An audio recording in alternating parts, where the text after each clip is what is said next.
So I meet Drew after the 09 season in the off season. We were actually same agency. We were working out together, and I first met him then. And I didn't care for him all that much. So then he comes in. We end up bringing him up to the big leagues, and even before that, I kind of turned the page. I'm like, okay, this guy he might be okay. He might be all right. And then we come up to the big leagues, and I have a spot. I'm 24 years old at the time. Got 2 bedrooms available in my apartment. I'm like, come on, Drew, come live with me. And I think ever since that moment, we've developed like one of the, my best friendship that I have, and we've been pretty much brothers ever since. So yeah, it wasn't love at first sight, but he grew on me. What's up, everybody? Welcome back to the 11th Inning Podcast with Kolko and Zim. I'm Dan Kolko. This is Ryan Zimmerman. Episode 10. We're into double digits. Rolling right along. And we're refreshed, reinvigorated after the All-Star break, Zim. You and I have been traveling around a little bit, but we're back. We're ready for the last couple months of baseball. Yeah, the All-Star break was always, a fun time if you made the team, obviously, but also some years you're kind of like... You never didn't want to make the team, I won't say that, but some years having those 4 days is very necessary. So the boys should be ready to rock. Like you said, nice little second half of the season, finish strong, and a lot of opportunities for people on the team. No doubt. Yeah. What do you got? What do you got to start it off today, now that you're nice and refreshed? Yes, that's exactly what I am. I'm not coming back from Croatia at all exhausted, mentally or physically. Well, this is our first podcast episode since the big organizational changes. Right. The Nationals letting go Mike Rizzo, president of baseball operations, and Davey Martinez, their longtime manager. And I think we have to discuss these huge moves. And listen, baseball is a business. Professional sports are a business, and things like this happen. I think what makes this one feel different to me, to many people, is not only that these two guys were a part of the only World Series championship that this organization has ever known, but also the length of tenure that they have had with this organization. It's not normal for a president of baseball ops to be around with one team for almost 20 years. Mike Rizzo joined the Nats in 2006. He was named general manager in 2009. That is a long run in that sort of a role. Davey Martinez, the longest tenured manager in Nationals history at 7.5 years. These are guys that became part of the fabric here with the Nats. I don't know a Nationals organization personally without Mike Rizzo here. So it's a big change in a number of ways. But again, these things happen. And as Mike Rizzo loved to say, this is a results-oriented business. And the results the last few years had not been, what Davey, what really anyone had wanted. And so things like this can occur. And, both of us are friends with these guys. We love them as people. And it's tough from a friendship standpoint, from a business standpoint. But again, better than I that these things happen in this game. And we've kind of been lucky in a way that we haven't experienced something like this here for quite a while. Yeah, and I also think, like you said, we're friends with them, but I also think, Mark, Ed, like they're all, it makes it harder when there's good people that it happens to as well. And, me and you always talk about how, like, sports create such, like, cool moments. Like, this past weekend I was up in New York for David Wright's number retirement and, like, seeing, like, family members cry. And, I'm always like, oh, sports, they're the best. Well, like, sports also produce tough moments as well. And as a player, very rarely do players ever get to go out on their own terms. Even more rarely do executives or managers get to go out on their own terms. Yeah. So, like you said, it's part of the business. It's the tough part of professional sports. I'll give you something Dusty Baker told me, which Dusty's one of the best managers of all time. And I'll never forget advice he told me is, hey, if you ever get into the game afterwards or if you ever do anything else, like, just promise me you'll do it your way. He goes, that's what someone told me. He goes, because you know what? I'm going to get fired at some point. And this is Dusty Baker telling me this. Right. So it's inevitable. He said, you're going to get fired. Nobody manages, nobody's an executive forever. So he's like, I was always told to do it the way you want to do it. So when you do get fired, when that day comes, you can look back and say, hey, at least I did it my way. He goes, if I were to get fired and look back and be like, oh, I should have done this, I should have done that, he said, then you second guess. But he's like, you should do it your way. And, I say that because I think Riz and Davey both exercise that thought process. Yeah. And, I think when these things happen, you always think the negative or the, oh, why did this happen? Or I think as humans, we tend to not, I don't want to say celebrate, but look back and look at all that both of them did for the organization, for the city, for the fan base. I mean, these were two guys that, like you said, brought us the only World Series championship we have. And obviously they did so much more than that. But, it's the tough side of sports. And I can tell you as a player, when this happens in the middle of the season, which I've had happen before, it's tough for the players because we feel like it's our fault because it is a results-oriented business. But as I always say, managers, coaches, even executive front office people are a lot easier to fire than players. And it seems like, plenty of players get released or sent down and things like that. But, it always seems to be the manager or the hitting coach or the GM or the, those are the people that seem to kind of wear these decisions more. And they're never easy. And, it's the not fun part of sports. But I think we should celebrate what those two guys did for the organization and, more importantly, celebrate what they were as people and human beings for this area. Mike Rizzo helped usher this team from years of losing, quite a bit of it, into a team that won, 4 division titles and won a World Series. Davey Martinez was hired with the goal of, we remember the Camels, getting the Nationals over the hump. Yeah. They both accomplished what they were brought here to do. Yeah. And I don't think anyone in the short term and the long term will lose sight of that. Yeah, they shouldn't. And you could look back and, it's easy to look back and say, oh, they should have done this or we should have not done this. At the end of the day, I ask everyone the same. We won a World Series in 2019. Would you not trade some players or would you, anyone who says yes is lying. They're lying right to your face. Yeah. At least you do everything you can to win a World Series, and we won one. So I think we should look at it that way, celebrate it. And now, obviously, you have to move forward. The game waits for nobody. No player, no GM, no manager. Nobody is bigger than the game of baseball. And I think we should look forward and, more importantly, these players have an opportunity to have a good second half. A lot of these guys are young, make a good impression, a good first impression moving forward with this young core group and be a part of that. This team is going in the right direction. I know this year's been ups and downs and all that, but, this young core group of players, there is some good talent here, and I think all of them should kind of look in the mirror and say, I have an opportunity to be a part of something special over the next 4 or 5 years.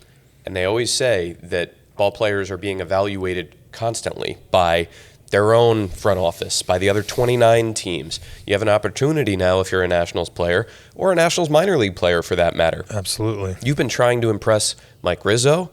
Now you have an opportunity over the next couple months to try and impress Mike DiBartolo, and we'll see what happens, with the Nationals front office and managerial role moving forward.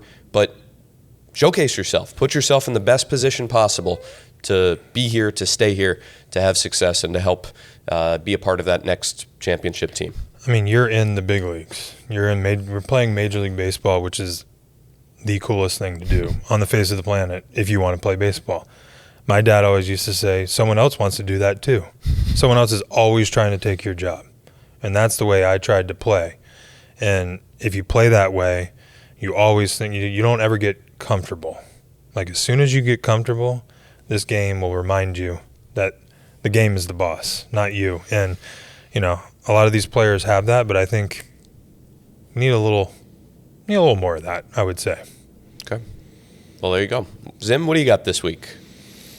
What do I got? Well, speaking of players, it's funny. I'll go to some things sometimes and, people very nicely say, oh, you look like you could still play, which is very nice of them to say. And I always tell them looks can be deceiving. And I truly mean that because there's zero chance I could go play. But last year and then this year again, about a week or so ago, I do these Home Run Derby X things for MLB, which, first of all, it's an awesome program. This is the fourth year that they've done it. They go around to minor league cities, major league cities, and, for time purposes, I'll try and summarize it. There's 4 teams, 3 people on each team, usually an MLB alumni legend, as they like to call it. I just like to say alumni. Sometimes there's a college player or maybe a retired big league, minor league player that is from the area where the event is being held. And then on every team, there's a pro or a college women's softball player. Okay. So, and then it's basically a 2.5-minute round. You hit, but while you're hitting, like if I'm hitting for my team, I have 2.5 minutes of hitting. The other 3 that we're playing against are in the outfield. And if I don't hit a home run and they catch the ball in the air, it's a point for them. So it's like a sort of like a 3-on-3 basketball. It's fast paced. I mean, the entire round takes 30 minutes. There's music playing the whole time. If you hit it through center field through like these uprights, it's worth 2 points and like smoke goes off. Nice. So it's great. And MLB is really doing a good job of getting younger people to these events, younger girls to these events to get them. And by the way, the softball girls are hitting overhand BP with baseballs. Nice. Which is so cool to see. And they rake, by the way. Like, they do better than us a lot of the time. They're in way better shape than we are. But like what I was saying, like I can do that for one day. So I think this is like day 8. And I think I finally got out of bed this morning normally. I was texting with you leading up to this event, and you said, I think it was either the morning of the event or the day before, you said, I was hoping today would be the day that my hip was not yelling at me, telling me that I was in trouble, and that day was not today. And like last year, I hit 2 or 3 times because I had never done it, so I was like, whatever. I'm not nervous, but you just don't want to make a fool of yourself. Yeah. But like, you can still go hit BP for 2.5 minutes. Twice is the most you'll have to do it because if you advance on, you do the round of the finals. But you feel great that day, and like you're running around the outfield thinking you can still play, and then the next day you wake up and like literally everything is sore. So super fun event. This time we did it in Atlanta around the All-Star festivities, which is the first time that they did it around sort of the All-Star weekend. That's cool. Which was huge for them. And tell everyone who was a part of your team. Ian Desmond was a part of my team, and we won. So Desi actually, his last round, hit 21 home runs in 2.5 minutes. Oh my goodness.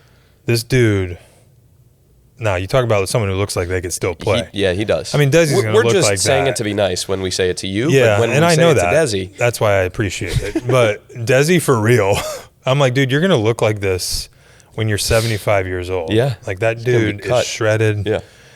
And it's I saw you robbed a homer, though. I saw a couple social media clips, and you took one back. Robbed a homer from Johnny Gomes. No big deal. Just still 65 errorless games in the outfield. Athletes can play anywhere. But yeah, so long story short, can't still play. I can play for one day at a time, which I don't think that translates to the big leagues. That's good. You're done for the year. I'm done. Well, I'm doing another one. And because we won, this year they have brackets. So me and Desi qualified for the championship round in Salt Lake City in September. Where else would you rather be? I'm actually looking forward to it. But what other teams are you going up against? Do you know? Well, whoever wins each event gets to. So the next event, there's like 4 more events. Okay. So we don't know, but we were the first ones to punch our ticket. There we go. So Nats at Salt Lake. Nats going to Salt Lake for the at least the semifinals. Yep, we'll be there. Love it. Ryan Zimmerman, athlete, still at 40 40 years old. Yep. Can still do it, boys and girls. For one day. For one day. Toby Keith ain't as good as he once was. As good once as I ever was. That's right. All right. Stay with us here on the 11th Inning Podcast. When we come back, we're going to be joined by two of Zim's former teammates, two guys that were great buddies when they played together here in D.C. and have taken their friendship into a professional realm as well now. Drew Storen and Tyler Clippard will join us next on the 11th Inning Pod. Welcome back to the 11th Inning Podcast. Dan Kolko, Ryan Zimmerman, joined now by two of Ryan's former Nationals teammates, Drew Storen and Tyler Clippard. Boys, how we doing? Excellent. Thanks for having us. Fantastic. Always good to see your guys' shining, bright smiles. Like two of my favorite teammates, as I say to every teammate that comes on the pod. That we have on. So you're my two favorite teammates until next week when we have other people come on. No, Perfect. But seriously, I think two of my all-time favorite teammates, and just, two guys that were here for a long time, pitched a ton of innings and appearances. We're kind of like that 8-9 tandem for a little while, and I know our fans love you guys. So it's this is going to be a fun one to kind of go down memory lane a little bit and also catch up with what you guys are getting into now, which is some pretty cool stuff. So we can talk about that a little bit later. But yeah, thanks for coming on. And me and Dan enjoy doing these podcasts, but this one's pretty special. Yeah, no doubt. Let's start, guys, by talking about the origins of your Nationals tenures. Clip, you got traded over to the Nats in that deal with the Yankees. You were a starting pitcher at the time, which some people might not remember, but is kind of wild. Including me. I forgot that Zim forgot Clip. as He was well. like, wait a second, Clip started? So I'm like, no. I'm like, Yeah, oh. you were on the team. When you started. I'm aware of that. That shows you. But it was, to be fair, it was two starts. So. I guess maybe I'm a bad teammate if I don't remember that. No. But yeah, Hey, listen, dude, we were losing 100+ games a year. Let's put that out of our memories. You know what I mean? That's it. Maybe I just. Zim doesn't remember anything from any season ever. Yeah, that is true. I got the year I made the All-Star team wrong 2 podcasts ago, which is that's just such a me thing to do. Anyways, continue on, Dan. Sorry. So Clip gets here in 2008, the 2 starts, and then 2009 settles into the bullpen role, and then Storen, Drew, you got drafted by the Nats. You headlined the draft class in 2009. No, without question. Taking 9 spots behind Steven Strasburg. So I want to talk first, guys, just about you getting settled into this Nationals organization and then forming this bond at the back end of the bullpen for this team. What was that like for both of you in those early years in 2010 or so? Whose perspective do you want to start with? Ooh, that's You were there dangerous. first, Clip. So Yeah. I think All right. Yeah. So yeah, I got there, as you know. Yeah, started. We touched on that for 2 games. But yeah, obviously, when I really got my feet wet with the Nationals was as a reliever. So come in 2009, we're still struggling. I had a pretty decent year, and then the 2010 draft comes around. Was it 9? What did I do? 9. 2009. Sorry. So I meet Drew after the 2009 season in the off season. We were actually same agency. We were working out together, and I first met him then. And I didn't care for him all that much. So then he comes in. We end up bringing him up to the big leagues, and even before that, I kind of turned the page. I'm like, okay, this guy he might be okay. He might be all right. And then we come up to the big leagues, and I have a spot. I'm 24 years old at the time. Got 2 bedrooms available in my apartment. I'm like, come on, Drew, come live with me. And I think ever since that moment, we've developed like one of the, my best friendship that I have, and we've been pretty much brothers ever since. So yeah, it wasn't love at first sight, but he grew on me. Well, let me dive deeper into that. So where they worked out together, I also worked out. Oh, really? There, Yeah. we're all with very good agency. But this was like back before all these. Everyone now has their own personal trainer, hitting coach, pitching coach, like Chef, brand ambassador. Like, these guys do everything but play baseball now. But that's for a different pod. But yeah, we used to go down and work out in Tampa. We'd get there basically the first week in January and then work out until we all went to spring training. And it was like, I don't know, it's probably 25 of us, maybe 10 to 15 position players, 10 to 15 pitchers. And we would work out in the mornings, and then we would, like, you'd hit, or you'd play golf, or we'd play, we play ultimate ball, which is, like, it was something that would never happen nowadays, and it was probably the coolest 2 months of the year. And then the last 2 weeks of the year, every year, the football guys would show up and start getting ready for the combine, and we thought we were, like, in shape, ready to rock.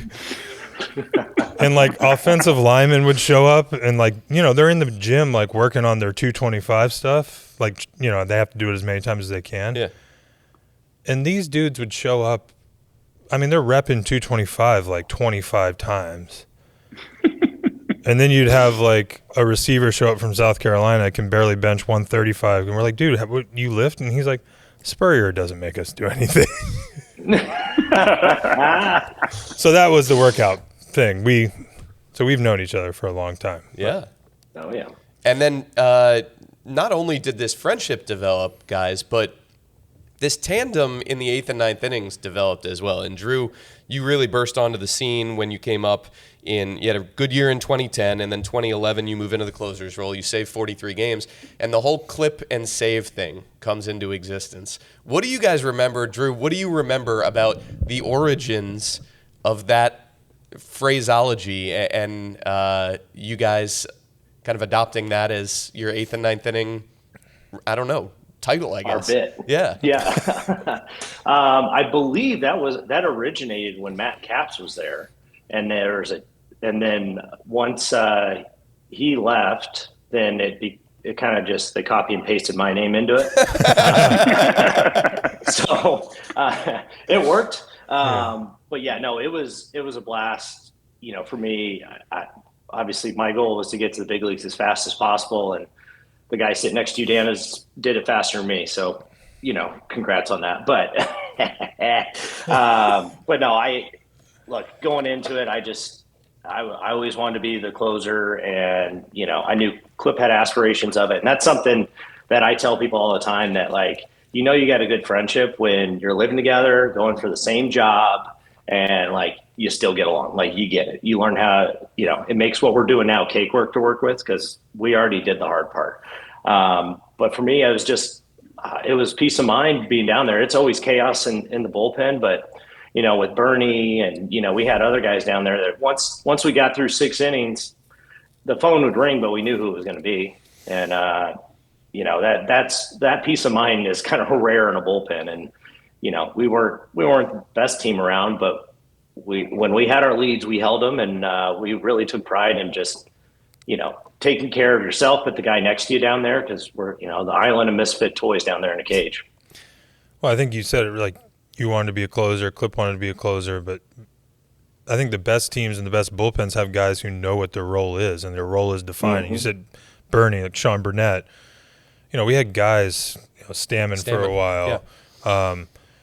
You know, it's so much easier to be successful when you have a pretty good idea of what you're going to have to do. Now, like you said, it gets a little crazy down there sometimes, and, you know, someone could be down or something could happen, and, you know, it just never works out perfectly all the time. But I would say that group of guys was about as perfect of, like, hey, if we're ahead after the 6th inning, boom, boom, boom. Yeah, if the other team had lefties coming up, Bernie was going to come. Like, it was pretty formulaic.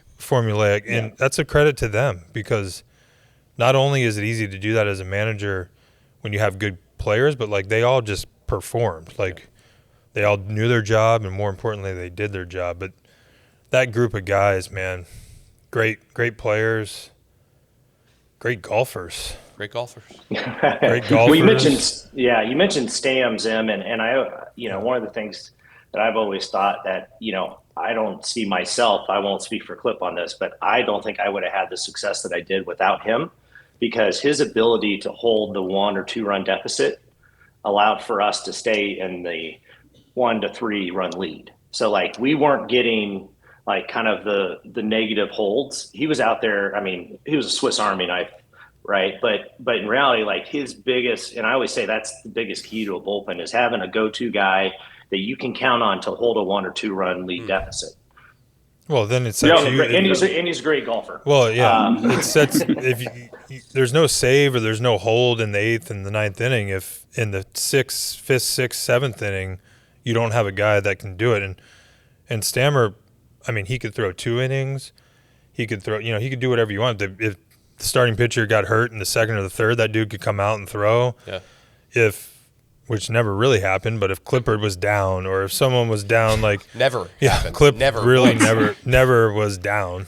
But like he could throw the 8th, like you could put him into a high leverage situation, and he was going to be unfazed. So that's a good point. Like those guys kind of don't get as much of the praise or as the 8th and 9th inning guys are, but as Drew said, almost as important or maybe even more important to get it to that save situation. Yeah. Drew, yeah, I mean, I remember, I just remember a year, and I think it was 14, where you were somehow throwing the 7th inning for a lot of that season. And it was like, I remember mentioning to you after that year, it was like, man, that was like, I feel like one of your best years. And it was like, I was so thankful that you had a good year because it set me up to have a good year. And I vividly remember that. So to touch on that, I remember yeah, it's all those points are exactly correct. I mean, to have guys come in, and I did it a little bit early on, but once I got settled into that 1 inning role, I was like, I don't want to do that chaotic crap anymore. Like I like knowing when I'm coming in, but yeah, it's really tough. It's like, 2 outs in the 5th and then having to cover that and then getting another inning and 2/3, like all that stuff's very, very difficult. And those guys are the unsung heroes of baseball, I think. 100%. Drew, I wanted to ask you, I joked about your 2009 draft class and you being taken 9 picks behind Strauss. Like all of the focus, not just with this organization, but around baseball, really, at that time was on that one guy. And he was our first-round pick, but you were also our first-round pick. What was it like for you after getting drafted? I mean, you were a big-time prospect coming out of Stanford, and you mentioned how quickly you made it to the big leagues. What was that period like for you navigating the worlds that was the 2009 draft class and Steven Strasburg and you being a part of that? Yeah, I mean, for me, I loved it because usually, as Zim will probably agree with, tend to have a target on your back when you're drafted that high. But luckily for me, that target was so big on Strauss that I got to kind of slide by. It was like a pick and roll. But, it was great. I just got to put my head down and kind of concentrate on what I was doing. And, Strauss ended up signing. We met down in an instructional league and went to the fall league together. So it was cool to see, like I obviously got to see the Strauss show from the start, and to see that evolution was pretty incredible. But yeah, like I said, I lucked out. It was one of those deals where I got to do my thing because everybody was watching him, as they should. Clip, Zim commented about how you were almost never down. There was a 5-year run, you with the Nationals, where you averaged 74 appearances per season. I don't know if people listening realize how crazy that is. That's almost half the games that you appeared in over the course of a 5-year run. How the hell did you do it, man? Like, what was I'm sure you've gotten asked about it by pitchers over the years. What did you do to put yourself in a position to be able to go as frequently as you did? I think, God, looking back on it, I think there was so much at play with my ability to pitch a lot and stay healthy and perform at a high level. And so there's a lot to it. But I think there's a little luck involved too, in the sense that like I got a really kind of interesting deck of cards genetically. So like I was never the strongest guy in the world, but always very, very hypermobile, very flexible. So I had the luxury of like in the off season, I could really kind of work out as hard as I possibly could from a strength perspective, because I was almost like hypermobile. I was over mobile. So I really needed to like kind of tighten up a little bit every off season. And most every professional athlete is almost the opposite way, where they're constantly trying to get a little bit more flexible. And it's almost those little tedious kind of mobility exercises that are really not a ton of fun to do that guys neglect more than the actual strength side of it. And I had a luxury of just focusing on the strength side of it. So I think that really helped me, made my off season like programming really fun, because I knew I just needed to get stronger, and that was pretty much it. So it was very simplistic, but I was very regimented. So to give myself a little credit, I showed up and I did the work. And then I just felt good. I was in my early 20s. I was kind of in my quote unquote prime of my career. And, I remember those early days with Jim Riggleman and him coming to me and being like, hey, how are you feeling? And, I'd pitched like 3 or 4 days in a row, and I would honestly be honest with him and say, you know what, dude, I don't feel too bad. And that was the truth. I really didn't feel that bad. And I was, for whatever reason, I remember, I think one of my superpowers in my career was I was a really good sleeper. So now that with all the sleep studies coming out, like I think that was kind of a little bit of a superpower that I had, where I slept really well. So maybe I recovered better than most guys. So, again, a little bit of luck. So like I didn't know it at the time, but I think that helped me a lot. But yeah, it was just kind of like that Gumby mentality where I was just like, I was able to do it. And it caught up with me a little bit, but I mean, even at the end of my career, I mean, I was sitting 88, 89, but my arm still felt pretty darn good, to be honest with you. It was I have a bunch of lower body issues, but my arm still feels pretty decent. Yeah. And Clip, like, I feel like you were talking about your routine, which I started tapping into because you were a full body contrast, before the game. And you want to talk about hell. That was it, but it got you. It got us through it, and I'm glad you introduced me to it, because that was such a big help. And you got to be a little crazy to do it. But what is it? What did you do that was so rough? Well, I mean, it was it was so yeah. I'm glad you brought that up, Drew, because that was another part of it. I was meticulous in my routine, so like I never deviated from my routine from like I think 2009. To the end of my career, I honestly could say I had probably the same routine. And so that I think helped too. But part of my routine was hot, cold contrast before the game to kind of get my blood flowing. And so, yeah, I would make sure to get the cold tub below 50 degrees and the hot tub above 110 degrees. So it had to be that 60-degree variation. 3 minutes in the hot and a minute and a half in the cold. I was before the games, I would always end on hot because I didn't want to like be cold. So I wanted to be warm. Yeah. So, but by the time I got out, I'm just like full red body flush mode, like super vasodilated, like ready to rock. Straight up lobster getting out of the hot tub. Just straight lobster. But a lot of teammates looked at me like, Clip, what the heck are you doing? I'm like, don't worry about it, man. Well, it's funny. You talk about all this stuff, and this is 09. You said, 8, 9, 10. Like, you were way ahead of the times.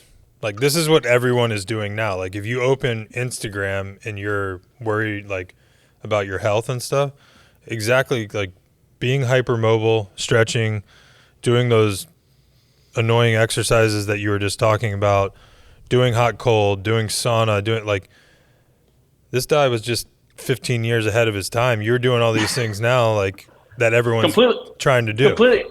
Completely by accident. So I love you giving me credit, but it was completely by accident. Yeah, I mean by accident. We're not even but talking kind about of. the pregame naps. Like, well, yeah. The sleep is wild. Like I do remember Clip would be like asleep on the airplane before like everyone's even in their seat. Like you're just, passed out. Who was a better sleeper, Clip or Rochi? Similar.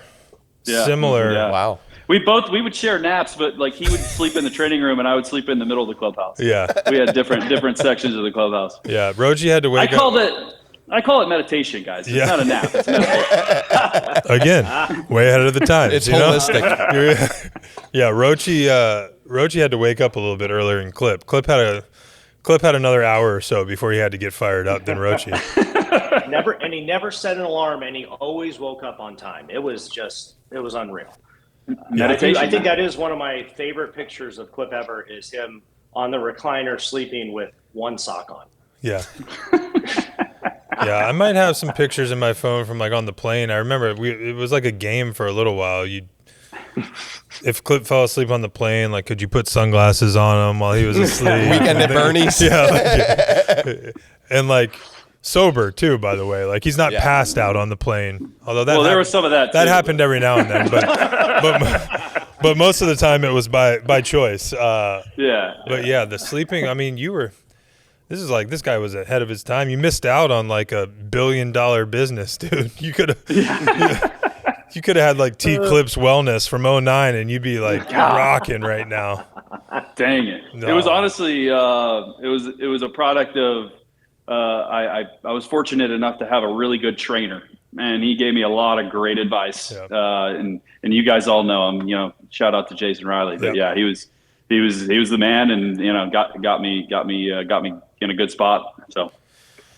Yeah, and I mean, you guys obviously were rolling, and we talked about all the great years and all that stuff, and you know, we on this pod too, and myself included, we like to talk about things that didn't go well, and like, you know, Drew, I'll bring this up because I think it's been a long time, and you're fine with it now, but like, you know, like the 2012 thing, and we had D-Row on this podcast, and obviously you guys were a part of that team, and like I always say, and D-Row actually brought this up too, and like that year stung so much. Not because of what happened, because, like, baseball sucks. Baseball's baseball. And, like, if you look back at that game, like, and you say you loved being the closer, and, like, being the closer is great, and being the closer sucks, too, because you get all the blame for stuff that probably wasn't even your fault. But, like, that team, we talk about the 2019 team a lot because, obviously, for good reason. But I always say that team, like, the chemistry on that team, the group of guys on that team, like how we all got together and how we were like a year ahead of schedule pretty much. Nobody really expected it that year. You know, that team to me is as special as the 19 team, which is saying something for a lot of our fans. But like that was the real first team where we learned how to win. We learned how to like compete. And more importantly, we realized like, hey, we're good enough to do this stuff. And then, you know, I like bringing this stuff up because I love sports and I love baseball because we always like to talk about success and we always like to talk about this. But, like, I always say, too, when I went through all my injuries and I couldn't throw the ball from third to first base, like, I think you learn more about yourself, maybe not in the moment because in the moment you're grinding and you're like, this is brutal. But, like, you know, when I had to move from third to first and I used to be a Gold Glove third baseman and then all of a sudden I couldn't throw the ball at first base, like, I think that puts you through things that you can't get in other aspects of life. So, you know, obviously the 2012, the Cardinal, all that stuff, like that's years ago. And I feel comfortable asking you this because I know you've moved on from it. And, but I think for fans and more importantly for like younger kids watching, like sports have a way of doing that to even the best. Like you were like, how did you deal with it? How did you move on from it? Did it make you a better person in the long run? I just think it's an important question to ask. And I know a lot of people don't like asking it, but we're close enough where I feel like it's good to talk about. Yeah, for sure. Because people always want to ask about it. So which you love, I'm sure. Yeah. Oh, yeah. I love it. No, it was one of those things, man. I tell a lot of kids and people like, you play this game long enough, you're going to kill Goose. Like you come into this, like I was Maverick, right? Everything was great, but then I killed Goose. So like, what am I, what do I do? You know, it's just kind of like, you know, you have to kind of, for me, that's when I learned to not be a bar fighter. Because when I came up, I was a bar fighter that just would come in and it was like, let it eat. And then, you know, taking that and moving on, trying to move on from that was obviously extremely difficult. Because it's, you know, you want to overprove people. And like, that's when I came back thinking I was going to throw the biggest haymaker. And then I have a complete disaster of a season in 2013. So it's like, you know, just when you think you're at the bottom, it keeps going until you finally just let it go and just kind of like forget about the noise, forget about, you know, like to me, it was like, it really made me figure out what made me tick. Instead of just kind of, you know, a lot of roller coaster. Because a lot of like my roller coaster was pretty good. and then that baby just went straight down. So it taught me a lot of like resilience, because in reality, I had never failed. That was my first failure, and it's with a lot of people watching, and was as tough as it gets for a fan, a player, whatever, you name it. So it just was like, well, what now? And I learned, I'm a big type A control guy. I'm not telling anything surprising to you guys, but like understanding that the game, like you gotta remove the results from, what caused it, right? Like just look at things objectively and just try to go piece by piece and trying to put things back together and get that. You're never going to have that original Maverick mentality. Like, at least I wasn't, but it was more of like just being consistent across the board, coming back from it. Well, and I always say, we talk about that game. I mean, we jumped out to the early lead. We had many chances to score more runs. There were some people who came in the game. I mean, I gave up a run. Yeah, there's people who came in the game that maybe pitched when they didn't. Like, there was a lot of decisions made in that game. It's easy to fixate all of the blame and all of the focus on the last piece of the puzzle, but there's so much that happened preceding it. That's why being the closer is so hard. Yeah. Like, the last 3 outs of the game are the hardest to get. And they might not be the most important, as you're seeing nowadays. Like, a lot of these teams now pitch their best pitcher in the 7th inning or the 8th inning. Whenever that highest leverage spot is. Analytics are telling you. But, like, I appreciate you talking about that. And I felt comfortable asking it because I know you're good. But I think it's so important for young kids to hear that. And, I always say sports teach lessons. And, at the end of the day, like you said, you're going to fail at some point. You're not, like you said, your roller coaster was going up pretty much your entire life for the most part. Mm-hmm. And then that baby went straight down. And if you play long enough, you're going to do it. And I think, like you said, it taught you more about yourself as a person. The next year you learned, you can't like fight fire with fire. You got to, look into it and figure it out. But, I appreciate you talking about that. And you probably had a bourbon or two that night too after that game, huh? Pretty good. Yeah. This is, again, that's why I tell people this is why I'm selling bourbon now. No, and I will say too, I wouldn't have gotten through any of that without Clip and his perspective. Like, I think that's one of the reasons why we get along so well is, I'm trying to split hairs and control everything, and Clip is just like, go with the flow. Yeah. Like, just kind of just hit your best shot possible wherever you're at, So, he backed me up, the next year in 13, which I appreciate more than anything. And, man, he was instrumental in making sure that didn't just end my life. Drew, you guys are giving me way too much credit. That's what we're here for, baby. No, it's funny, Drew, that you mentioned Clip backing you up in 13, because before we did this pod, I was thinking, what are some things that I could bring up? And as I was racking my brain, I thought about Clip in 13 after you got sent down to the minors, Drew. And Clip, I distinctly remember this. I was this, awkward beat writer standing there in the clubhouse, and Clip is at his locker and was getting emotional, saying that he felt like the organization had not, treated you the way that they should. He was supporting you in a time when you were, at one of those lower moments. And I thought that took, strength, courage, whatever you want to say. But like the friendship was not just behind the scenes. He was willing to stand up and be that guy in front of the cameras, supporting you. And I remember that distinctly, and I thought that was incredibly cool then, and I still do today. 100%.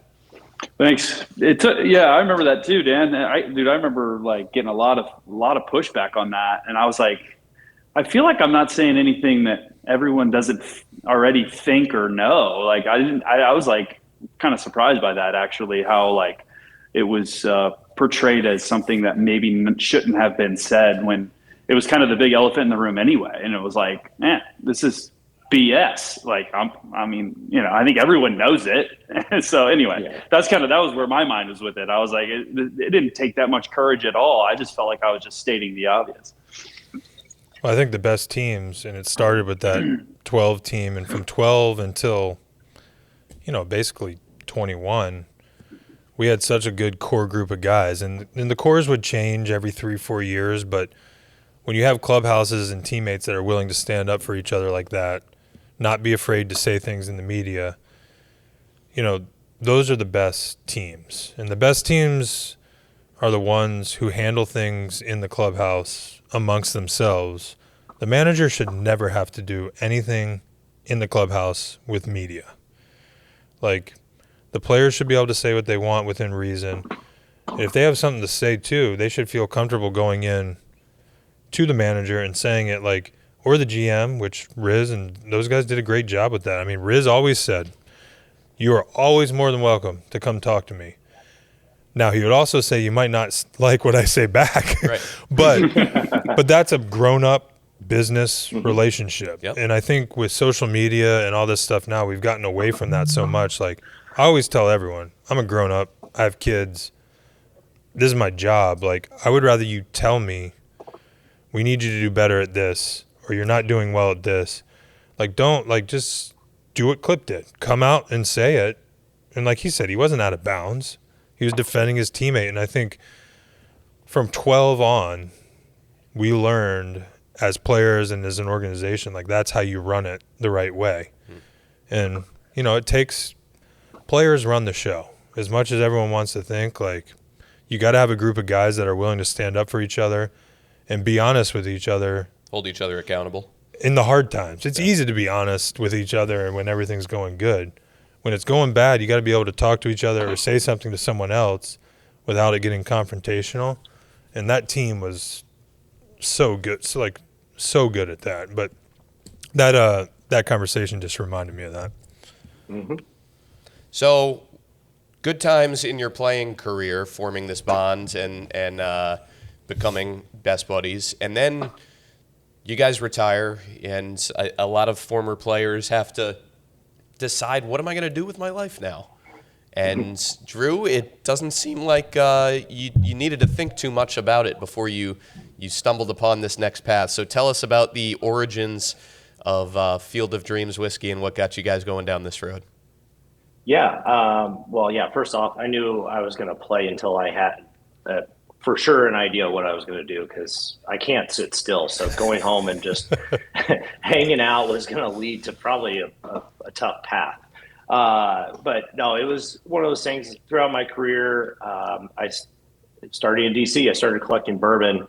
I was going to get into wine, but our third baseman at the time had a really good wine collection and was making a lot more money than me. So I was like, I better figure out something else. I just kind of fell in love with the stories of it, and just became a fun thing to try to have the coolest bottle that I could find. And along the way, like I said, understanding that a story really sells a bourbon, had the idea in 2018 to take the corn from the Field of Dreams movie site and turn it into bourbon. And kind of a cool, it was a cool conversation, having a bourbon with somebody of hey man, tell me why this wouldn't work. And then, outside of the obvious of how do you get that actual corn, but conceptually, and nobody ever gave me a reason not to try it. So when I hung it up 2020, I called Clip, and he's like, "Hey man, if you got to try the whiskey idea. Let's see if we can pull it off. And if you do, I'm into be involved with you." I was like, and that was the pat on the ass I needed, because I was going to go towards it. But knowing that I had that support, I was like, all right, let's go. I would tell him I'm going to do this until somebody tells me no. And he was still playing. So I'd call him once a month and be like, all right, so far so good. Are you still in? How in are you? Because I think we can really do this. And it just kind of continued. And yeah, now we're on year 3 of bottle releases. And it's been a wild ride. Clip, what about for you? What were your memories of Drew coming to you with that conversation? Yeah, so kind of exactly like that, where I had heard, he had talked to me about the concept for years, and then he finally had the conversation with me. Was like, hey, I'm going to retire. thinking about that concept, the whiskey concept. And I basically told him, I was like, because in the back of my mind, I was like, there's no way. Like, there's no way. But I was also like, but if he could pull that off, I was totally 100% in, man. It was like part of my brain didn't think it could get done. But then as those pieces kept falling and we kept having those conversations, it just kind of like, it took shape the way that we wanted it to take shape. And it just, kept getting like realer and realer, but cooler and cooler. And I was like, man, and I just keep getting more excited every year that we do this. I love the concept and I love what we've been doing and the direction that we're headed still.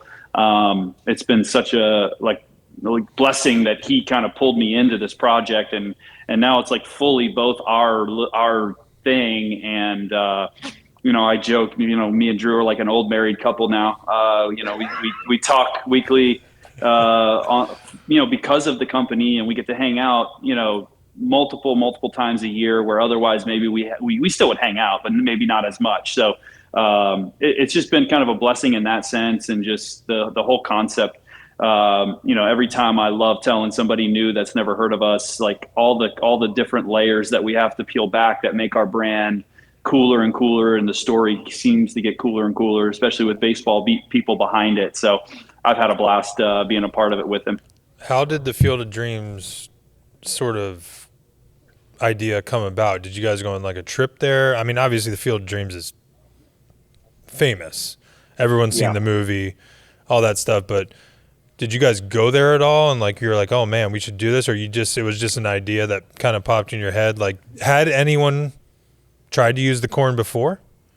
There had been like a little bit of the corn used to make a beer, but nobody like really dove into it like you. No. And, it was honestly, the idea just came up. I was on a road trip in 2018. So I was rehabbing, my Tommy John, and, my buddy Andy that lived with Clip and I in DC, we were on a road trip. Andy was the devil on my shoulders that kind of helped find the bourbon. Yep.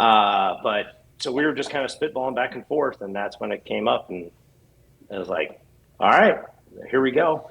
But yeah, it was one of those deals where they were just taking that corn into town and selling as feed corn. So just kind of reverse engineered it, found a guy on LinkedIn that was on the board and got in contact with the farmer, and luckily nobody said no along the way. What is the coolest part about having a bourbon company, and what is maybe something that people might not think about that is a little troublesome or a bit of a challenge or a negative? I would say, to me, the coolest part is being able to connect with like former players that I didn't know, right? Like, so like we'll go to a city and do a signing like with us, but then also like a local legend. So going down to Atlanta and doing a signing with Ryan Klesko, like that was cool. Like, and again, like on top of keeping in touch with old teammates, that's awesome too. But like, just having different guys that maybe you faced, like we have, was it Casey Blake there in Iowa? Like that was cool. Like faced him, get to talk to him, and like guys that maybe didn't cross paths with in your career. And then we also, again, just being able to have an excuse to get in touch with old teammates, and they're if they reach out and somebody wants a bottle, or even just like current players that we don't know, when they find out about the brand, they're like, hey, I really want to get my dad a bottle. Like, cool. Like, to me, that's the coolest part, is seeing baseball people engage with it. Like, like I love the traditional bourbon drinker, all that, but like from our end, like being able to hear like, oh, hey, so-and-so thinks it's a really cool idea. Can we get them a bottle? Like, we got our bottle, like Keanu Reeves got our bottle, and like this year when he was in for the 500, and I was like, that's the coolest thing ever. Like that blew my mind that we were able to do that, right? Like the fact that anybody knows this brand is so cool. Like it's pretty surreal. On the short side of it, I hate emails. So it's, that's been quite the adjustment, is, getting away with never texting anybody back, calling people back, emailing at all. Like, just you can't be a ball player anymore and weed out the extraneous people as you wish. Right. So like the LinkedIn, now you got the Microsoft Teams account. I got a business card. Like there's a lot, and once Clip retired, we kind of had to program a little bit. But luckily, I had already done it. So yeah, it's been a learning curve on that for sure. And you guys were just in town in D.C. with our buddy Chris Schmid, and you were doing some events here. So we'll have to get you back. I think Schmid told me at some point, maybe just after the season, you guys might come back into town, and maybe we get to link up then. And I would love it. Sample some more of that stuff. I've tried it a few times. It's I think obviously it's a good product. You don't sell if it's not a good product. But I think like what you said, like baseball people having the Field of Dreams corn, having like that idea behind it, it's just such a cool process, like a cool idea that, like, oh, my dad thinks that's awesome. Like, and alcohol, whatever you want to say, brings people together. It's a social, it's something that people love doing and having fun with. So, congrats to you guys. It's awesome. Yeah, it's super cool. Well, I do want to say one funny story. There are some like surreal things that happen with the brand, whether it's like somebody pulls their certain player or whatever. But Andy and I were down in Kentucky, I think it was like a month ago, and we went into a count that had the bottles. And so we were talking to the person, and he just grabs a random player series to run the number on our website to see who the player is associated with it. So the guy that we're talking to is a big Cardinals fan. So obviously probably a fan of mine, I guess. But so then Andy runs the number, and it was Rafael Soriano. No way. That's hilarious. I was like, oh, Andy, was that a plant? He's like, no, dude, that was literally the first bottle I just pulled off. I was like, oh wow. The baseball gods are still at it. So the baseball gods drink bourbon too. Yeah, they do. Yeah, that's right. That's awesome. All right, you ready for rapid fire? Yeah, let's do it. All right, we wrap up every podcast interview, boys, with some rapid fire questions that we call 5 walk-off questions from Mr. Walk-Off. So Zim's going to hit you with a few of these quick ones, and we'll get you out of here. Yeah. So we go real quick. We'll start with we'll let Clip start just because, why not? Start with the 8th inning and go to the 9th, So first question I ask everybody, like what's like a motto you live your life by, or like when you're in your career, like what, like a slogan, a motto, you wake up every day and you're like, this is what I would tell 12-year-old me. Well, I have perseverance tattooed on my arm. So I think just basically that. I mean, and I've had to do it. I had to do a lot of it in my baseball career for sure. And I'm learning in the private world how to manage that as well. So it never goes away. You're going to have to do that your whole life. Depending on what scale you're talking about, obviously differs, but I think you're going to have to persevere your whole life. And honestly, that's as corny and as much as Drew loves me saying that. I think there's just a lot of value in that. That's a good one. I love it. I like it. Yeah. How are we doing this, Z? Are we going like 5 through, or? Yeah, you go ahead now. You go ahead. All right. I mean, my thing is just do one thing every day to get better. Just find one little thing to do, whether it was like I would go into catch and be like, I hate my changeup. I hate the way it's been going, or whatever it is. And just, don't try to cure cancer every day. It's just do one little thing. And it's like, pushing $1 aside every day. It adds up over a while. I love that. I used to say, do one thing in the game to help your team win. Like, and that, today that could be a ground out to second base with nobody out to get the guy to third, and literally you strike out the other 3 times. But that RBI, like, I think Drew's like, you overthink things or you try and do too much, you get nothing done. Like, do one little thing. Love it. All right. We talked about bourbon a little bit. What's the coolest person, or who's the coolest person you've met during like this whole bourbon adventure, I guess? It could be a bourbon person. It could be someone else, just anyone.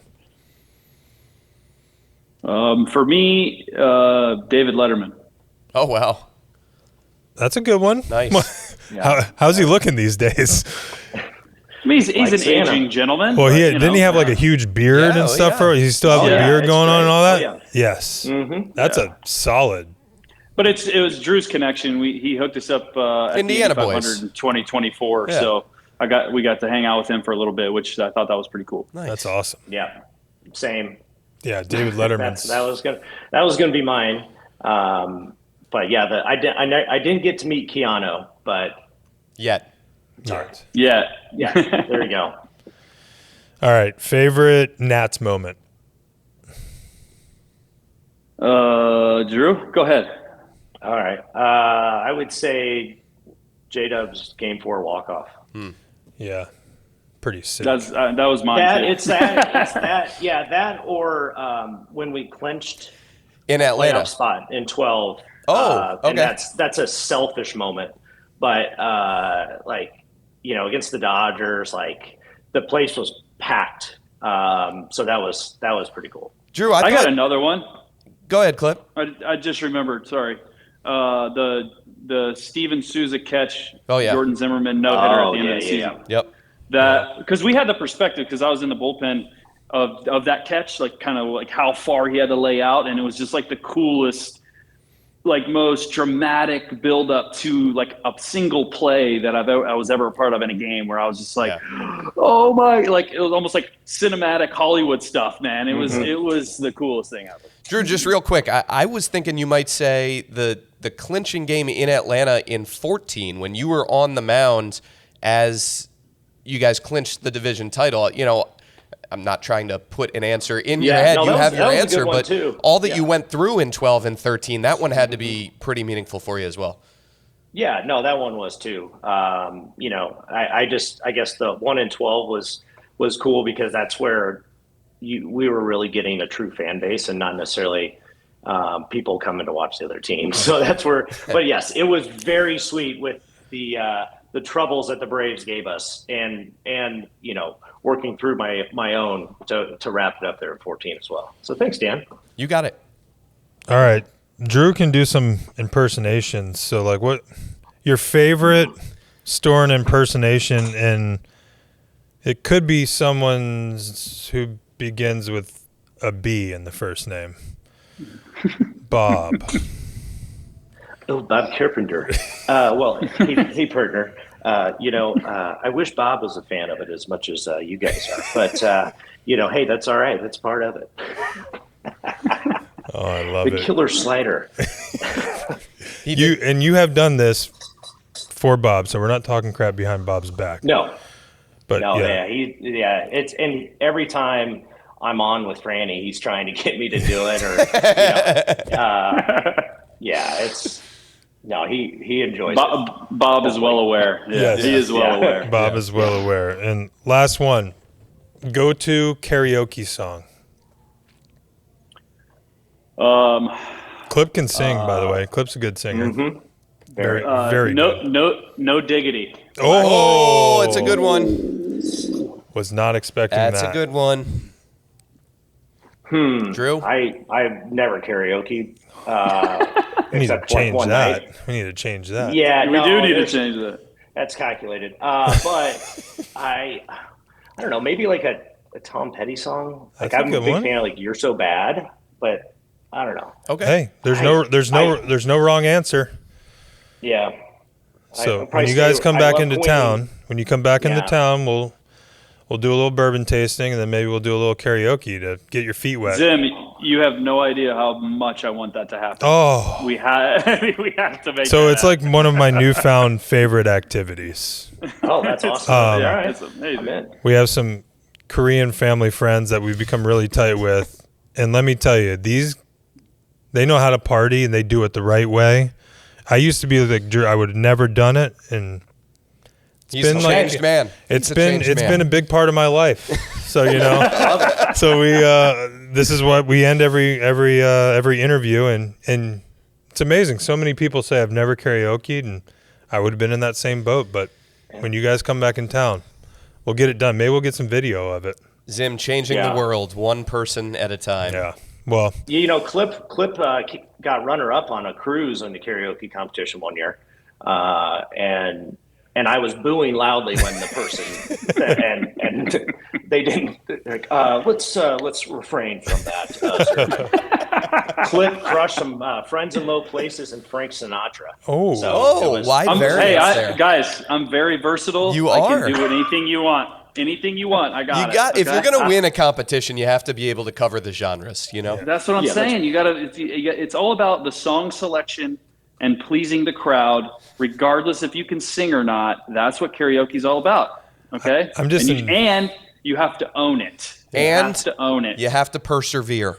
Yeah. Exactly. Just Clip is like a cruise entertainer. I need that. In like a cheap tuxedo. I need that. Like just rolling out there. But Awesome. Boys, thanks so much for joining us. It's been great catching up with you and letting you guys and Ryan exchange some stories. This was super cool. yeah, I appreciate it, Amazing. guys. It was so much fun. Yeah, Thanks, always good to see you, boys. Let us know when you're back in town, and thanks again, man. We love this.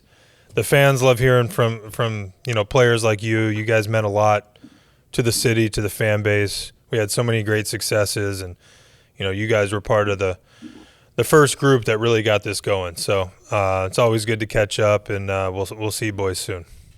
All right. Nice. Thanks, Z. See you, Dan. Love See you, seeing boys. you guys. All right. Take it easy. Welcome back to the 11th Inning Podcast with Kolko and Zim. Thanks again to Drew Storen and Tyler Clippard for joining us. Fun conversation with those two fellas. And now let's get to some of your fan questions. As always, send them into the 11th Inning Podcast. What is this? I should know this by now. 11th.inning at nationals.com. 11th.inning at nationals.com. It's all right. You're supposed to be the pro at this stuff. You can't depend on me to remember that kind of stuff. I can I've barely fooled remember them my long own enough, email. Ryan. Yeah.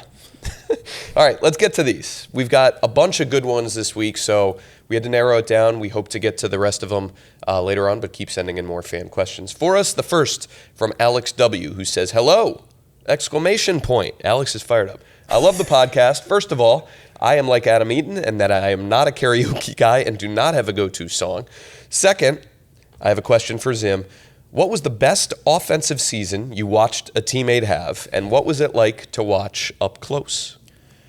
Great question. I'm going to go way back. First one I remember that I'll talk about is the Alfonso Soriano 40-40 year. So that was 06. 06. My first full season. Pretty sweet for me. I just, he got on base and I would wait 2 or 3 pitches and then he would steal second and steal third and Then you drive him in. then I could ground out to second base and get a free RBI. No, but it was, first of all, to hit 40 homers is crazy. To hit 30 homers is crazy. So for a guy like that to hit 40 home runs and then be able to steal 40 bases, and I believe he also had 40 doubles. Do you want the full stat line? Yeah, 'Cause I would it's love wild. it, Dan. He hit 277. He had 41 doubles, 41 stolen bases, 46 homers. 40-40-40. How many triples? Any? 2. So Just 2. Just 80, almost 90 extra base hits. Yeah. 89 extra base hits. That's right. How many runs did he score?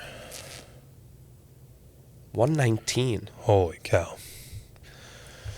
Yeah, so you start talking about numbers like that on a team that wasn't great. And when you're playing on a team that's not great, the other team is obviously not going to let that person beat you. And he still somehow did. And he still somehow did. So obviously 40-40 seasons are historic. So that one pops into my head. And then I always say Murph's season. And, I think I say it and I always say, like, with all due respect to Chris Bryant, because Chris Bryant was an excellent player and, supposedly played better defense and all this stuff, which I get. Like, But with all due respect. Like, Murphy's numbers that year were ridiculous. You ready for these? 347 on the batting So he average. won the batting title. He didn't, Who? actually. I'll have to look that up. But That's he did not win the batting title that year. Wow. OPS of 985. He hit 25 homers. This for a guy, that was his career high. Yeah. Coming off that 2015 year, the magical postseason run Yeah, with the Mets. with the Mets. He drove in 104. He led the league in doubles with 47. a 347 average is just crazy. Well, a 347 average with power. 25 homers, 40-plus doubles. Yeah. It's crazy. And then the next year he hit 322 with a 928 OPS. Sorry. No, you're good. Yeah. So that was, I mean, player. But I also think that year, like, as having a front row seat, like, Murph was such a good hitter because he knew who he was as a hitter. And I say that to kids a lot. Like, what can I do to be better? I said, the best thing you can do is know what you're good at. And Murph was so good. You know, there's so much being made of Murph then. He used to be a great hitter, but would, like, hit singles to left. And then he went through the transition in 15 with the Mets where I'm going to start trying to hit the ball in the air for power to right. Get it in the air. Like, I'm not going to let the first baseman and the second baseman beat me. Like, I'm going to try and hit it at the right fielder, or more importantly, try and hit it over the right fielder's head. So he would, like, know he's facing a righty that has, like, a good cutter, and he's like, Zim, he's going to throw me, like, a couple cutters in off the plate. I'm not good enough to take him, so you know what I'm going to do? I'm just going to bang it off my leg. He goes, I'll foul one off my chest. I don't care. Because you know what's going to happen? If I foul enough of the cutters off, he's going to get away from the cutter, and then he's going to throw that one front door sinker or that one heater that's going to catch the middle of the plate, and I'm going to hit it out. And he, like, did every single time. Yeah. He did both. He fouled stuff off his leg. But he's like, he knew what type of hitter he was, and he knew what they were going to do to him. And he stuck with his plan. And, like, so to see that up close, that was what made it so cool for me, is, like, this guy's spoiling and wasting tough pitches just to get to, like, the one pitch he was going to get and then not miss it. So maybe that's why I tend to always go to that year. It was just so much fun to watch him in the moment because he's a special human being too. And what's cool is you talk about figuring it out and knowing who you are as a hitter. That year, he was 31 years old, and that's when he really started to figure it out. So, you know, impressive stuff. I'll just say, as an addendum to this, Bryce Harper in 2015, 42 homers, hit 330, an OPS of 1109, an OPS plus with league average being 100 of 198. He was 98% better than the average big leaguer. And I know you're not into WAR, wins above replacement. You hate WAR. They say that each WAR is worth like $6-7 million. His WAR that year was 9.7. So he, that year alone, was worth like $60-70 million. Well, that's why I hate WAR, because like they only use WAR to hurt you. Like, there we go. Like, now let's talk some now WAR. We're talking WAR. Like, whenever we do that, then they're like, let's not talk WAR. No.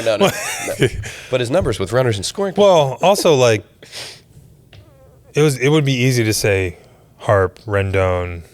I wanted to dig into it a little bit, but yes, that was good. Those are two good ones. Harp had some silly seasons, obviously. Let's get on to a question now from Evan Marisit, who says, "Gents, I'll never forget being at the 2019 Wildcard game. Ryan set the stage, and then Soto got the park rocking like I've never experienced. My question is for both of you about that night. Will you share your personal perspective of the hit, what you remember from the game overall, the crowd, the post-game, any details that stuck with you?" And he adds his karaoke song is "Should Have Been a Cowboy" by Toby Keith. Well done, Evan. Great karaoke song. Yep. Yeah, that wild card game. I mean, real quick, I mean, that year was not a great year for me. I missed a ton of time. Mm-hmm. Matt Adams actually held down first base. Had a huge year. Had a huge year while I was battling injuries and trying to get back. And so when I came back in September, you know, I wasn't playing every day. Rightfully so. I mean, Matt it was his job. I mean, he held it down. He had 20 homers or something like that. I mean, he did a great job at first base. So I was on rehab and like I was ready to come back before September, and Riz was like, "Hey man, you're gonna have to. We need you to stay down there so that we don't have to clear someone off the roster. I mean, they need the rosters to expand." And funny enough, like the person that they probably would have had to maybe take a chance on was Asdrubal. Really? So they're like, "Listen, we can't lose him." And I was like, "Of course we can't." Like, I mean, we're talking like an extra 3 or 4 days. And you know, so those are things that like a lot of people don't get to hear. So I've never heard that so before. I was myself. ready to come back, and they're like, "Hey man, like, can you just stick it out down there for a few more days?" And of course. But But we go back to that team, and we could talk for hours about it. Yes. Like, that's why that team was the best. But so even in the wild card game, like, Dave was like, hey, I'm going to find a spot for you. Like, be ready from, like, literally, like, fourth, fifth inning on, because we just don't. In a game like that, like, the starter struggles at all. Mm-hmm. The starter's out. Yep. Like, you hope that doesn't happen, but he's like, hey, like, you're not playing, but, like, you're gonna be in this game. So, like, I don't know if it's gonna be a double switch. I don't know if it's gonna be, So he's like basically told me to go through my regular pregame routine early and be ready from like whenever on. And I think I got ready once or twice before where he was like, I could use you here, so just be ready. And like he didn't pull the trigger. I want to say, I'm not positive. I want to say I went out on deck once, and then I got pulled back in because he didn't want it. And then he saves me for the great at bat against Hader, which everyone loves facing Mr. Hader. Cold off the bench. He's one of the nastiest guys, in the last 5+ years, and maybe even longer than that. I mean, he's been around a while now. And when you face a guy like that's that tough, the biggest thing that I try and do in those at bats is just not try and do too much. Like if you go up there trying to hit a home run off of Josh Hader, like, it's probably not going to work out well. I mean, so I was just literally trying to get on base any way that I can. And I knew if I could get on base, then, that's against a guy like that, when you beat him, like, you're going to have to get 1 or 2 hits against them, and something's going to have to go your way, which obviously then Juan had the huge hit, the misplay and right. I think when that happened, so much of that year, you look back on it and you look at these little things that went your way. And I always say in the playoffs and when you have special runs, like, you get lucky in a lot of those. Yeah. And I mean, in hockey, they call it puck luck. Puck luck, yeah. Like, I mean, and Trent Grisham's one of the best defensive outfielders, like, still now to play.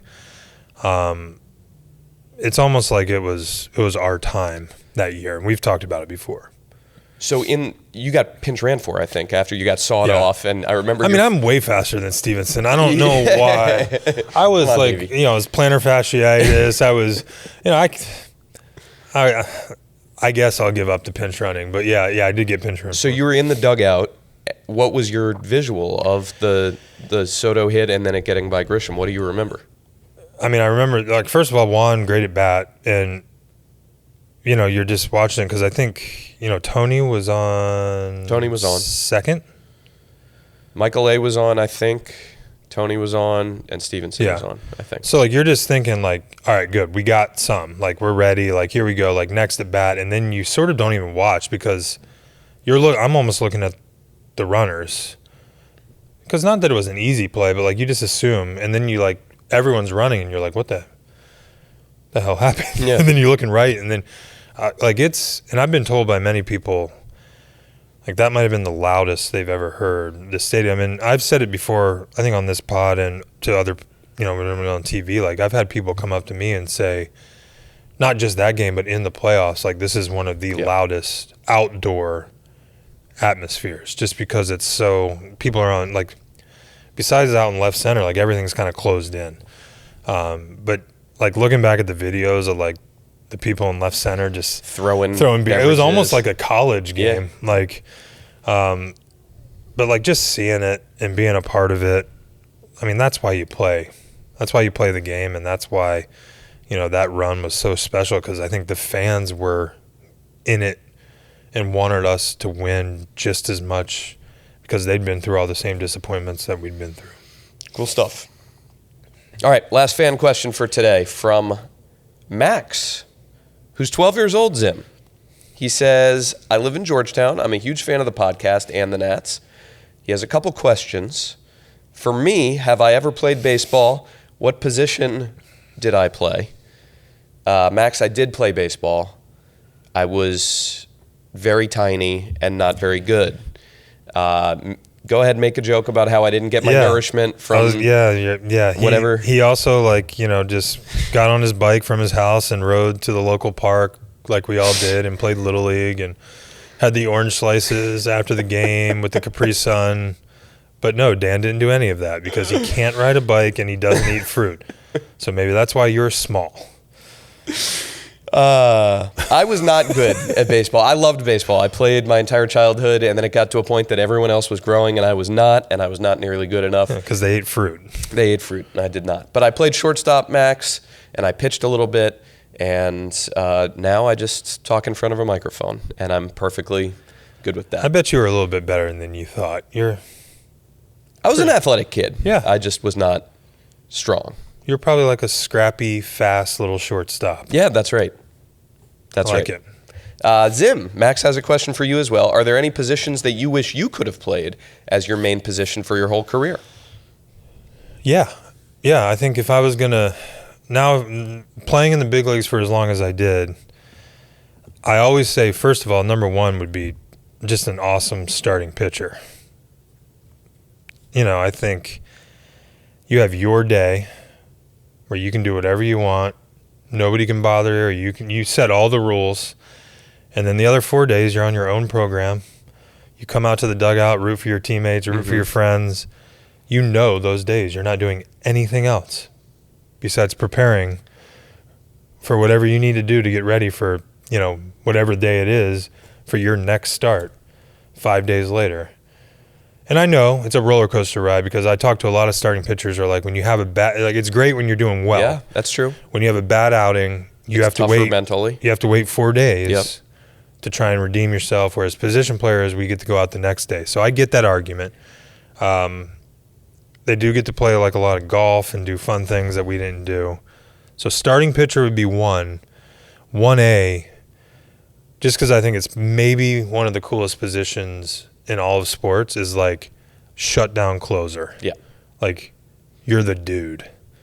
And they're playing the trumpets for you, or they're doing the laser light show, or whatever your thing is. Like if you're a guy and like a dude closer, like you have your music. Yeah, you have the light shows now.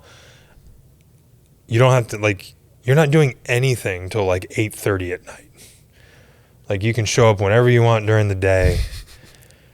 And like you're one of the most feared people on the other team. Like nobody really wants to face you when you're that nasty. Like I'm thinking like Craig Kimbrell, Aroldis Chapman. Obviously back in the day, like Mariano. Trevor Hoffman was really cool. Like maybe one of the coolest like intro songs of all time. Trevor Hoffman in San Diego. Like if you're a good closer for a long time, like you have like basically a song, like when people hear a song, it's like they think of you. Yeah. Like so starting pitchers 1A is like awesome closer. Real quick, you always rip on Max and the way that he acted on the days that he did not pitch. Yeah. I feel like the way that you're describing wanting to be a starting pitcher is making it sound like you would be Max Scherzer on the days that you don't pitch. Well, first of all, you get to do whatever you want. Yeah. You're just in the dugout. You get to chirp at people. That sounds like you're describing Max. Well, first of all, I rip on Max because we love each other and Max can take it. So I hope nobody takes that the wrong way. Of course. Me and Max are very like the best of friends. But I think Max, like I always say, like Max did it the right way too. Like I always joke that Max would do this, do that, but I also never seen like, him, Strass, even Corbin, man, like those guys, like guy like Doug Fister, like I would watch, like, being a leader in the clubhouse or I would always look around and watch what other people do because that's how you learn. Like you pick up from other people. Like maybe that's why I love starting, like watching them go about their business and prepare. We had to do it on a daily basis, but it's a different thing. Like, it is up to you as the starting pitcher too. I mean, you have the ball, you depend on like it's on you. So I think watching guys like Max and Strass and those guys, like how much they prepared. You pitch. Day 1 they did this. Day 2 they did this. Like it was to a T. And Max would get all his stuff done. And I always joke, I think Max probably drank more of the energy drink stuff on the days he wasn't playing just to come out into the dugout. Yeah. And like mostly chirp at the other team. But also would like wear our guys out too, to the point where like, hey Max, it's time to like go upstairs. Go he would wear me out in the camera well. Go get a massage in the 4th inning, bro. Like get out of here. But yeah, I mean, I could tell Max stories for days. Good stuff. Well, thanks to 12-year-old Max for teeing us up with that awesome question. To see that. Yeah. And thanks to the rest of you for your questions as well, and for listening here on the 11th Inning Podcast. Thanks to Wendy Bailey, our executive producer. Thanks to Nate Baker, our fearless producer, editor, who is leaving us. We're going to miss you, Nate. Thanks to Olivia Taylor. Thanks to everybody for helping us put this thing together. And Zim, we'll be back in another 2 weeks with another 11th Inning Pod. Love it. Number 11. Number 11. Yeah. That'll be a good one. See you soon. Thanks, guys. Take care.